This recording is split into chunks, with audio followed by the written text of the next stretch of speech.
Someone has asked me, how in the world did you end up here? Now,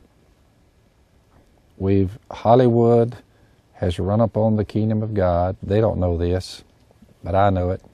How in the world did you end up in Hollywood and in a business where you sell a lot of duck stuff? How did you end up there? Well, I told Miss Kay when we were I think I was about a year in. I repented at 28, turned to Jesus, and about a year later I said, Miss Kay, I said, find me a place down on the river. And I said, you know what I'm going to do? I'm not going to teach school anymore. I knew y'all could tell that I'm an educated man by looking at me. So I said, you know what I'm going to do? I'm going to fish the Ouachita River, and I'm going to catch catfish and buffalo, and I'm going to sell them. And I'm going to give you the money, Miss Kay.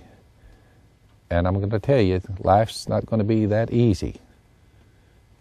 But you see this thing right here? That's a duck call. You see that? Yeah. I said, this is the only one I have. But it's unique. It sounds just like a duck. And I'm going to figure out a way to build that and sell that. But I'm going to fish the river so we can survive with the money we make from the fish. And when I build the duck call, I said, good times will have come your way. I said, what do you think? She said, let's do it. So she found where I am now sitting on my front porch on the riverbank. At the time, when people would come by and say, so let me get this right. What do you do? I said, well, I'm fishing the Ouachita River and I'm trying to get this duck call on the market. And they would say, and you have a master's degree? I said, that is correct. I'm a very smart fisherman because I have the sheepskin to prove it. So they would usually leave thinking, what an idiot. But if you fast forward 40 years from the fishing and trying to get the duck call going to where we now are, we have now entered the world of Hollywood. We now have a multi-million-dollar business, and Miss Kay's line has now become infamous. Phil, I've been poor with you. She was talking about when I was fishing the river and trying to get the duck call going. I've been poor with you, and she said, I've been rich with you. That's in the last few years. She says, rich is better. Therefore,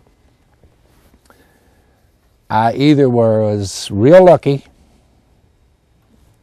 there had been a lot of coincidences, or God was right all along. Love me, trust me, work hard, do what is right, and I will bless you, and your barns will be filled up, tamped down, and running over. That's what happened. Is either luck or God said, I'll bless you, you did good. I'm leaning toward it was the Almighty. There you go.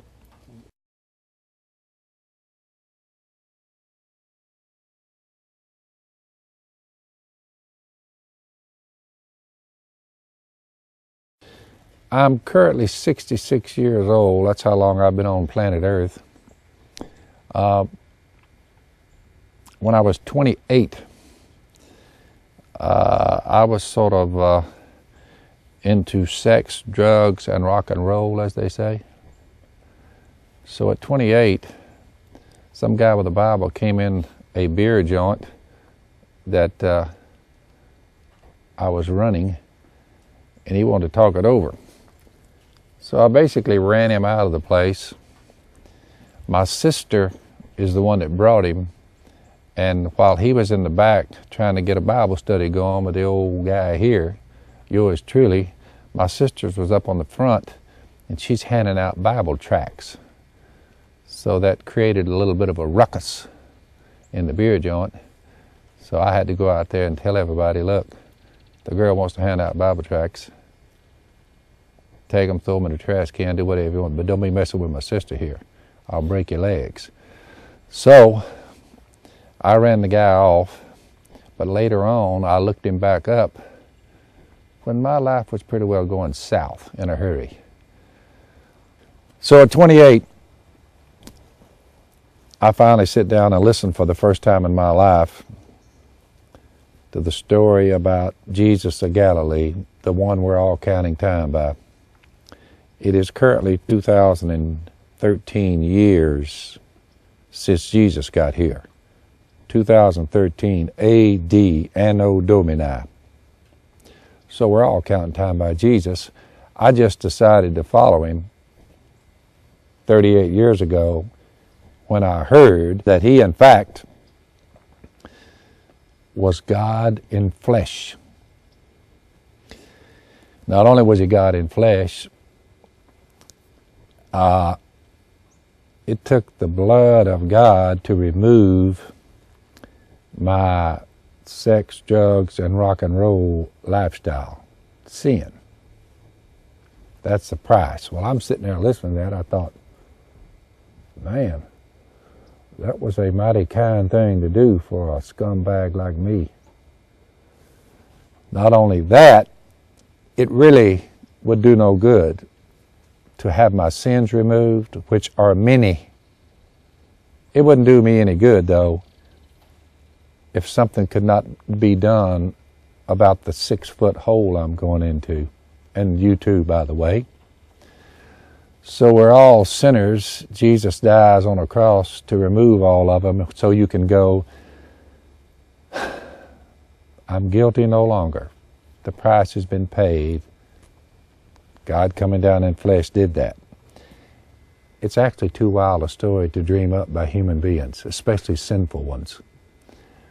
3 days later, he guarantees me not only did he have the power to remove my sin, but he had the power to energize dead, cold flesh so it can stand back up on the earth again.